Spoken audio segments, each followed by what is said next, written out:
তফসিল ঘোষণার আগেই প্রার্থী হিসেবে নাম ঘোষণা করায় বিভাগীয় জেলা রাজশাহীর ৬টি আসনেই বিএনপি ও জামায়াতে ইসলামীর প্রার্থীরা নেমে পড়েছেন জনসংযোগে। এরই মধ্যে ওয়ার্ড এমনকি কেন্দ্রভিত্তিক নির্বাচনী কমিটিও গঠন করেছেন কোনো প্রার্থী। প্রতিদিনের সভা সমাবেশ ও প্রার্থীদের জনসংযোগের ফলে নির্বাচনকে ঘিরে উৎসব মুখর পরিবেশ বিরাজ করছে প্রতিটি আসনে। দীর্ঘদিন থেকে ভোট দিতে না পারায় আসছে নির্বাচনকে ঘিরে উচ্ছ্বসিত ভোটাররাও। রাতের ভোট দিনে হয়েছে, এই ভোটকে কেন্দ্র করে অনেক নির্যাতন, অনেক গুম খুন নেতাকর্মীরা হয়েছে দিয়ে আজকে অনেক প্রত্যাশা, একটা আনন্দের মাঝে একটা ভোট উদযাপন তৈরি হবে। দীর্ঘ 16 বছর পর বাংলাদেশে একটি নির্বাচনের হাওয়া বইছে। বেমালুম অর্থ খরচ এগুলো মুক্ত থেকে একটা সুস্থ নির্বাচন, সবাই যেন মন খুলে হাসতে হাসতে যে ভোট দিতে পারে। আমরা যেটা 16 বছর থেকে নির্বাচন কি আমরা ভুলে গেছিলাম, তো আগামী যে নির্বাচনটা আসছে আমরা যেটা চাইছি একটা অবাধ নিরপেক্ষ আমাদের নির্বাচন হবে। আগে আমরা দেখেছি যে ভোট দিতে গেলে দেখা যেত কেউ না কেউ ভোট দিয়ে চলে গেছে। এই বিষয়গুলো যেন এবার না থাকে নির্বাচনে। এবার নির্বাচনে আমরা আমাদের ভোট আমরাই দিতে চাই। এই 15 বছরে আমরা ভোট কিনতে যেতে পারিনি, যতটুকু গেছে ভোট হয়ে গেছে।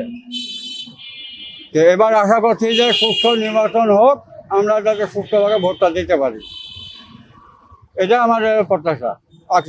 আমরা এমন একটা সরকার চাচ্ছি এবার, যে সরকার কোনো মারামারি, হানাহানি, দুর্নীতি, এদেশে কোনো বৈষম্য থাকবে না। আমরা চাই একসাথে সুন্দরভাবে কাঁধে কাঁধ মিলে ব্যবসা বাণিজ্য করতে, সবাই মিলে থাকতে। এমন একটা ভোট চাই যে ভোটে কোনো বিতর্ক থাকবে না।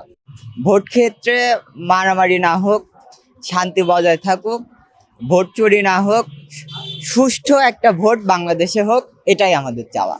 পদ্মা বিধৌত বিভাগীয় শহর রাজশাহীর 6টি আসনের ভোট নিজেদের প্রতীকে যাবে, সেই পরিকল্পনা নিয়ে মাঠে নেমেছে দেশের প্রধান দুটি রাজনৈতিক দল বিএনপি ও জামায়াতে ইসলামীর নেতাকর্মীরা।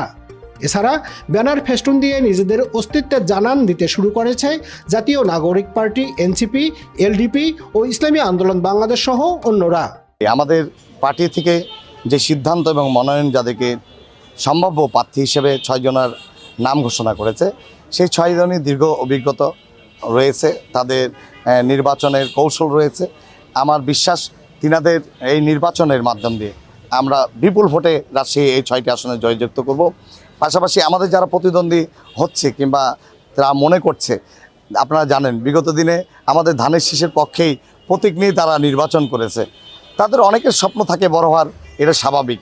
যেখানেই প্রার্থী যাচ্ছেন সেখানেই মানুষের একটা ভিড় এবং আগ্রহ উদ্দীপনার সৃষ্টি হচ্ছে।